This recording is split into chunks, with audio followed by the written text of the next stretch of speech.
பாக் நீர் சந்தி. இவை இந்தியாவையும் இலங்கையும் பிரிக்கும் நீர் ஜலசந்தி பாக் ஜலசந்தி என்று அழைக்கப்படுகிறது.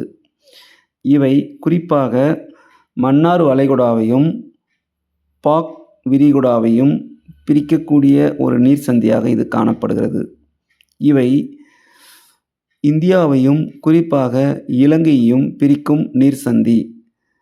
குறிப்பாக இந்தியாவின் கடற்கரையையும் அதைத் தொடர்ந்து இலங்கையின் குடநாடு மற்றும் யாழ்ப்பாணம் ஆகிய பகுதிகளையும் பிரிக்கக்கூடிய ஒரு நீர் சந்தியாக காணப்படுகிறது.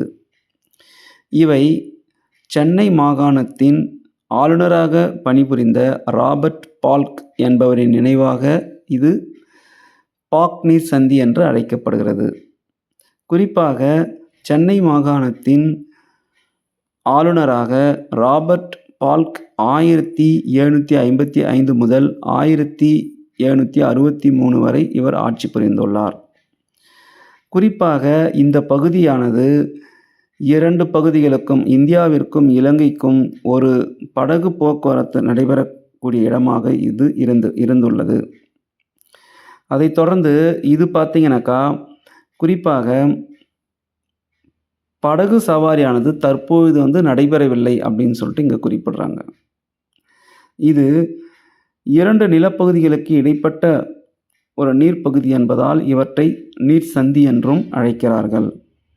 இந்த பாக் நீர் சந்தியானது அதிகமாக 10ஆம் வகுப்பு புத்தகத்தில் சமூக அறிவியல் பாடத்தில் மேப்பில் கேட்கக்கூடிய ஒரு முக்கியமான தகவலாக இது பார்க்கப்படுகிறது. 2 நாடுகளுக்கும் கலாச்சார பகுதியாகவும் இது காட்சியளிக்கிறது அப்படின்னு சொல்லிட்டு இதில் குறிப்பிட்டிருக்காங்க. அந்த வகையில் இந்த பாக் நீர் சந்தியானது ஒரு குறிப்பிடத்தகுந்த ஒரு நீர் சந்தி அப்படின்றத நம்ம இங்கே பார்க்குறோம். இது ஆழமற்ற ஒரு பகுதி அப்படின்னு சொல்லிட்டு பார்க்குறோம். சரிங்களா, ஆழமற்ற ஒரு பகுதி அப்படின்றத நம்ம இங்கே பார்க்குறோம்.